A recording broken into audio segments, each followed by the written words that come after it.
আরে পরি, তোমার কি হয়েছে? অন্ধ নাকি দেখতে পাচ্ছিস না? আমার কপাল ফাটিয়ে দিয়েছিস।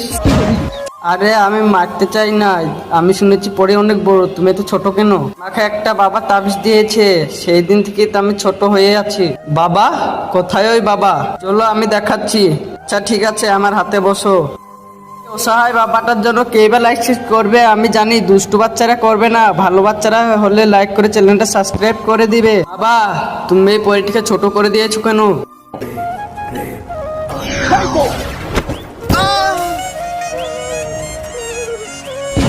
বাবা আমাকে মাফ করে দাও বাবা, আমার ভুল হয়ে গেছে। বাবা আমার এই বন্দুক আর পরীক্ষা ঠিক করে দে তাড়াতাড়ি। করবো না। করবি নি? মরে যাবো তবু করবো না। ঠিক আছে তাহলে মরে যা। আবে শালা, তুই তো বাবাকে মেরে দিচ্ছিস, এবার আমরা বড় হবো কিভাবে?